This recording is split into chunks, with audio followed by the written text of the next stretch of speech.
the thing is, you know, we kind of in our minds we were thinking, oh, people just like us, like we can just call ourselves whatever and just play different music, and people will still come see us. No, it doesn't work that way. we found out the hard way that, you know, no matter how much you're gonna like play these songs that you think are awesome and do this thing, that really if you step away from a thing, you lose all that momentum. It's gone. Yeah, it's kind of like a lot of the time we spent in Deso just felt like spinning wheels. Okay. Because it's constantly trying to like take it to the next place, but like never really defining what we were, never defining, or are we a hardcore band, or are we like a prog band? Yeah. Or are we, you know, a singer-songwriter band that just plays kind of punched up, punky versions of these songs? Yeah. It was just kind of a whatever worked, whatever we felt like was good. And at the end of the day, like as much as some of the stuff I really like, a lot of it I'll listen to, and all I hear is kind of compromises and stuff that I'm not stoked on in the songs. Yeah. Especially because like the last album that we put out was with a producer, Michael Rosen. He did a Santana album. He did Rancid Let's Go. Yeah. He's a good guy, but he just probably wasn't the right producer for us. Yeah. And, you got to like trying it, you know. Yeah, we were stoked that somebody took an interest in us, but at the end of the day, it just didn't work. It just didn't come together. Yeah. I feel that. Yeah, I mean, it's kind of sounding like you guys just kind of came to an end, just kind of realized it's not really kind of like something that we want to continue. You just kind of let it fizzle out, or was there kind of like an official like last show for Dessa and that was that? For Dessa, it definitely just fizzled out. Like we just lost steam. Barry had stuck in the band for a long time. He joined Blink 80 thinking that he was going to get to play ska punk with his homies. And then we turned into this weird not ska band. Yeah. he stuck it out for forever because, you know, he was a homie, but then he was driving out from the Central Valley. So it'd be like a good hour and a half each way just to come to practice. Yeah. And he was doing that for years. And so finally at one point he was like, I can't do this anymore. And we were like, fair enough, man. And we had gotten a new drummer named Stephen Heat. Mm-hmm. He was a really good guy. And he had a brother named Brett, who was a really good bass player. And so we just plugged those guys in. But then about maybe 6 months after that, those guys just got burnt out. They were just like, you know, because I think they could feel it. They could feel that we were just spinning our wheels. Yeah. And so our whole rhythm section bailed because, you know, one brother's not going to stay when the other brother goes. Mm-hmm. And that was kind of the end of it. And, you know, it was funny because when the band ended, there was no like clamoring for us to play a final show. Like nobody was asking for that. And so it's funny now when, you know, sometimes people will be like, oh, you guys should do a Dessa reunion show. And I'm like, why? Like if you were there, you were there. And if not, you know, oh well. Yeah. I mean, what genre was Dessa? Like, what was it like? More because you said, you know, do we call ourselves a prog band? Do we call ourselves a hardcore band? Was it just kind of like a little bit of everything, or were you guys aiming? I mean, just imagine like, I mean, I know you're a fair amount younger than me, but you know, like around 2002 to 2004, there was like a big sea change where a lot of the stuff that was coming in vogue was the stuff where, you know, it was a lot of like the emo stuff, the screamo stuff, where it's like singy and screamy. Yeah. A big band for us was At the Drive-In. I love it. Where we were wanting to land, but we weren't weird enough, and we weren't. I don't know. We just didn't have what they have. That was what we were aiming for, and we never really got there. Yeah. And just you know, I think we have, and the band, even back in Link 80, we've always had really eclectic taste. Like we listen to all sorts of different stuff. Mm. And so when you put all that in a pot and you just, mix it up and let everybody have their say about how the songs go, you just end up with all these weird technical parts in songs that maybe are really fun to play, but maybe aren't as rad to listen to. Yeah, definitely. Yeah, because, you know, like at the drive-in was like, you know, after Relationship of Command, they didn't really have like a second like follow-up, like, you know, mainstream album. They had a bunch of stuff before, you know, but after Relationship, I think that's when they broke up. And then, you know, it was Cedric and Omar doing Mars, and then the rest of the band, I forgot what, I think it was called Sparta, right? Yeah. So they split into two bands. Sparta was the one that was like kind of more accessible. Yeah.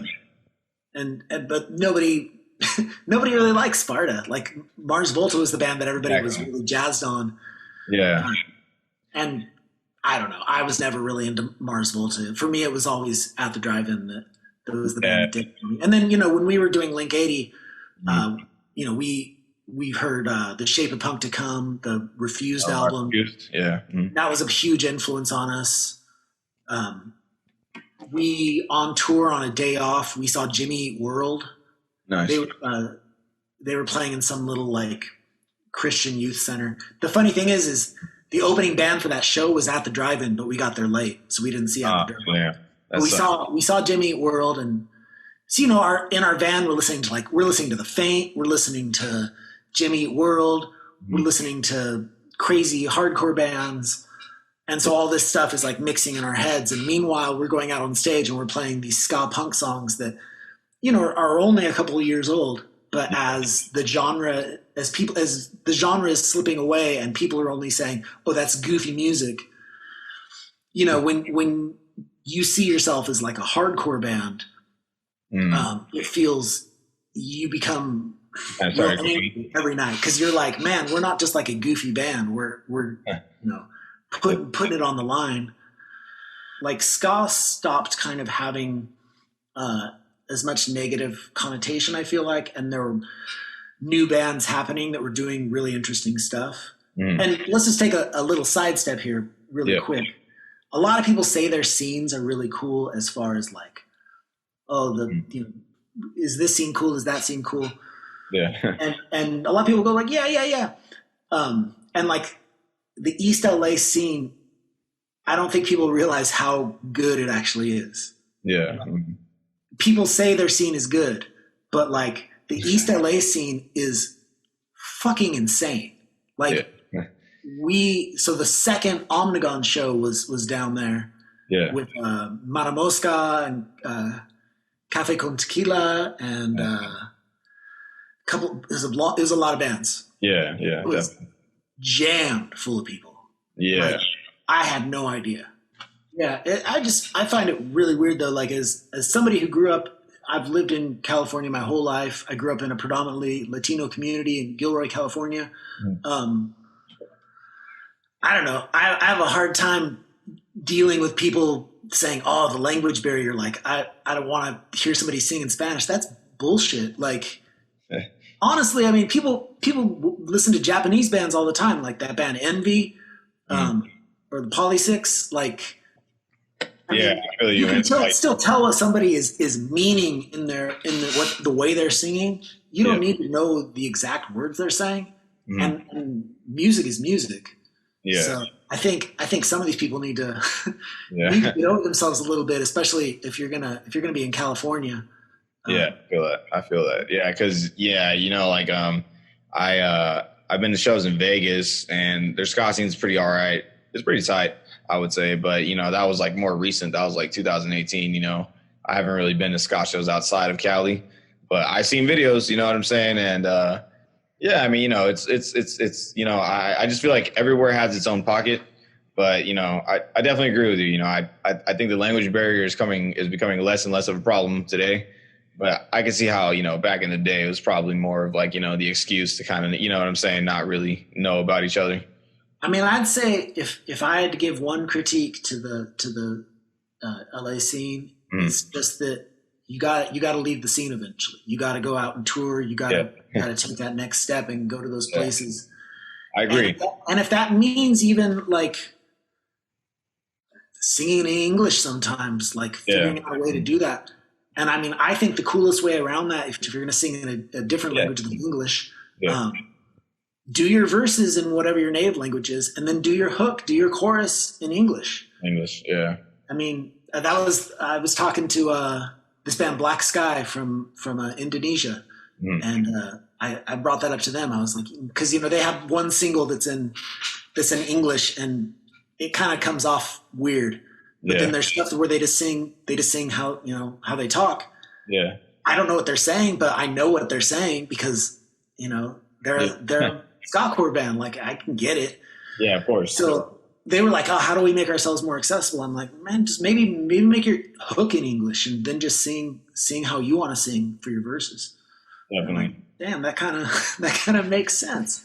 Yeah. But I think, I mean, that's the next step, is just to see the larger world, and to know that you can come back to LA and you can have a tour kickoff show and raise money, and then go out and do like a Northwest trip, try to get out to Texas, do these little jaunts, and then always come back to your scene, because that's a really vibrant, strong scene. And that, like, the whole like LA scene, like that those are the shows I started going to. So I missed the whole like mainstream ska decline.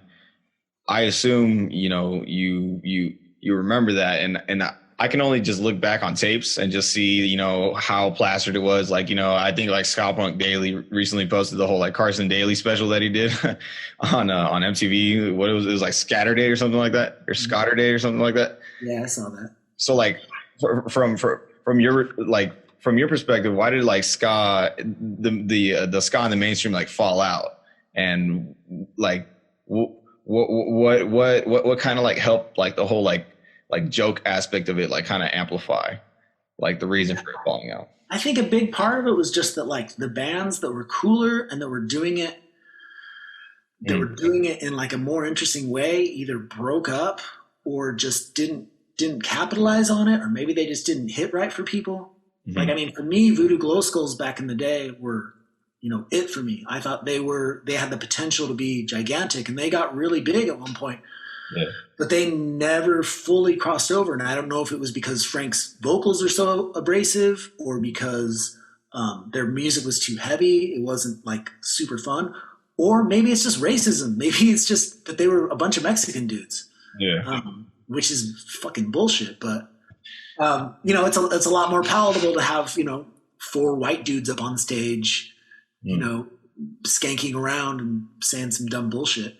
Right. So maybe it was that. But then there were bands like there was the Impossibles from Austin, Texas. And there was Siren 6 from Minneapolis. And there was Animal Chin. And, with each one of those bands, they made an effort. But, for the Impossibles, they were all really young. And I think they got into arguments, and eventually Rory decided to start a different band without them. I think, the same kind of fate befell Animal Chin, where they wanted to move away from playing ska, and they wanted to be like a power pop band. So it was actually the singer from Animal Chin and Rory from the Impossible started a band called The Stereo, which was a great band, but it wasn't ska. It was a power pop rock band. Yeah. And then the Siren 6, who really, they had a ton of major label attention, but they kept playing that game where it was just, let's move to LA. Let's see what we can do. Let's try to get the best deal we can. And then it just never bit. And I think it was because they were starting to hear that stigma of like, you guys are a ska band. Like, ska is poison at this point. Nobody wants it. Right. And so I think they were trying to shift away from that sound. But then to shift away from that sound, what does your horn player do? Like, you going to kick out all your horn players? Right. So I think it was just a poisonous thing. I mean, it's like new metal came right behind ska. Right. And so there were all these new metal bands. And in all these new metal bands, a lot of them were like, either, I don't know if it was just something they did or their producers told them, but they're like, oh, get a DJ so you can have like record scratching and stuff. Yeah. And so like you look at like a band like Incubus, when they put out their first record, they sound like a weird Faith No More, like hybrid band. Yeah. And then by the time they became like a giant radio band, like I constantly felt like the